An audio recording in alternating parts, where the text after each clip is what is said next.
Assalamualaikum warahmatullahi wabarakatuh, teman-teman semua. Balik lagi di channel saya. Hari ini masih seputar jadam juga. Saya ingin membuat JMS. Bagi yang belum tahu apa itu JMS, JMS itu singkatan dari Jadam Microbial Solution kalau nggak salah. Jadam Microbial Solution. Sesuai namanya, ada mikroba-mikrobanya. Memang jadam ini, JMS ini sebetulnya adalah gimana kita memperbanyak jumlah mikroba yang ada di media tanam kita. Jadi kita mengambil mikroba dari alam, kita perbanyak, baru kita masukkan ke dalam media tanam kita. Terus fungsinya mikroba apa? Mikroba itu kan memang sebetulnya penting banget ya, karena dia sebagai pengurai unsur hara yang ada di tanah. Jadi kalau memang tidak ada mikroba, tanaman akan sulit untuk menyerap atau ketersediaan unsur hara yang ada di tanah itu jadinya nggak maksimal gitu. Dan memang sebetulnya ada standar jumlah mikroba di setiap media tanam. Cuma saya kurang paham berapa standarnya. Yang pasti semakin banyak mikroba yang ada di media tanam, maka semakin subur media tanam tersebut. Yang mana kalau media tanam sudah subur, maka akan diikuti dengan kesehatan tanaman itu sendiri. Oke teman-teman, ini kita cari dulu salah satu bahan dasar untuk membuat JMS jadam, yaitu leaf mold. Apa itu leaf mold? Nah, nanti kita coba cari dulu biar langsung saya jelaskan. Nah teman-teman, leaf mold itu adalah apa ya?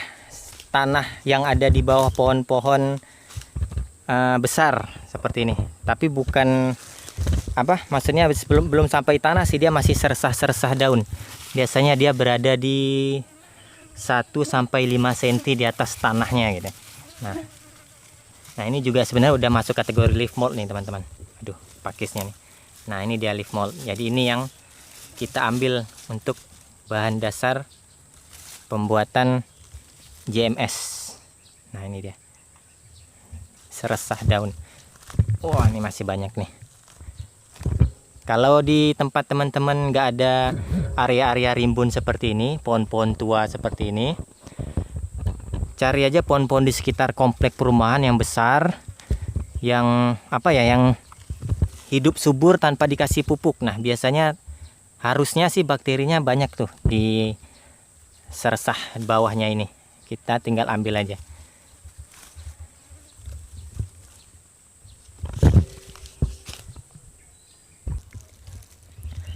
Oke, sudah dapat ini leaf moldnya. Terus mau saya tambah tanah dari pohon bambu juga. Di depan ada pohon bambu. Sebentar, kita ke sana dulu. Nah ini teman-teman, tanah di bawah pohon bambu. Kenapa pohon bambu? Soalnya di bawah pohon bambu itu biasanya banyak sekali bakteri-bakteri trichoderma teman-teman. Jadi saya kadang memang sedikit saya juga gabung sersah atau area perakaran mana nih dari pohon bambu di sekitar rumah. Oke teman-teman, ini bahan untuk membuat JMS nya sudah siap semua. Dia hanya ada 3 bahan. Yang pertama adalah kentang rebus. Nah, sebenarnya banyak sekali yang bisa digunakan selain kentang rebus. Nasi juga bisa, cuma menurut buku referensi dari Jadam itu sendiri yang paling direkomendasikan adalah kentang rebus. Jadi untuk 1 ember ini mungkin 1 ini udah cukup. Terus leaf mold atau tanah seresah daun yang ada di pohon-pohon besar atau pohon-pohon tua. Ini dia. Berikutnya adalah garam krosok kalau orang sini bilang. Garam ikan atau garam yang murah deh pokoknya, ini garam kasar. Nah ini dia. Oke, sekarang kita buat dulu seperti apa cara buatnya. Oke, pertama-tama ini kentangnya kita masukkan ke dalam kain. Kalau di sini saya pakainya kaos kaki. Saya masukin gini. Nah, nanti ini bakal kita remas-remas di dalam. Sudah seperti ini. Kemudian tanahnya juga sama. Tanah atau seresah daun atau leaf moldnya kita masukin ke dalam sini teman-teman. Nah ame-ame. Oke, sudah diikat. Nanti ini akan kita gantung di sini. Nah, sebelum itu ini harus kita bejek-bejek dulu, teman-teman. Kita bejek-bejek kentangnya sampai hancur. Begitu juga dengan leaf moldnya tadi nih. Nah,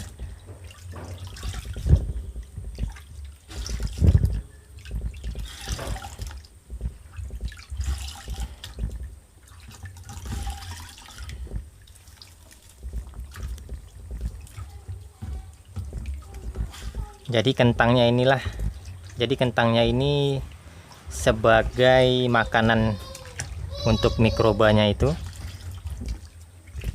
Setelah itu tidak lupa berikutnya adalah garam. Bahan ketiga adalah garam. Cukup seujung sendok aja sebenarnya. Nah, segini saja sudah cukup. Sedikit sudah. Kenapa garam krosok atau garam kasar?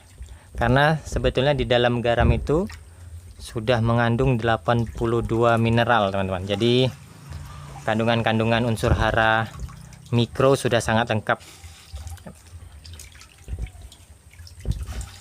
Oke, teman-teman, ini udah jadi JMS-nya.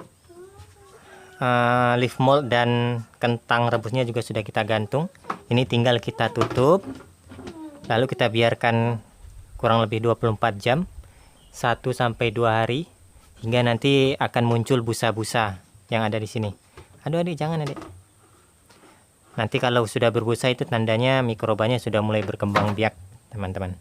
Nanti semakin banyak busanya berarti mikroba itu sudah berkembang biak sampai ke puncaknya. Nah, itu waktu yang tepat untuk kita panen dan kita gunakan.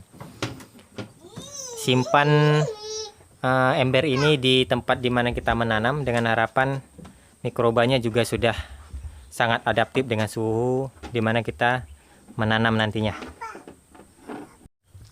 Oke, teman-teman, ini dia JMS-nya. Sudah berusia 24 jam.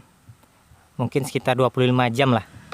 Nah, bisa kita lihat nampak buih-buihnya atau busa-busanya, ini yang menandakan mikrobanya semakin berkembang. Jadi semakin banyak busanya atau buihnya semakin baik.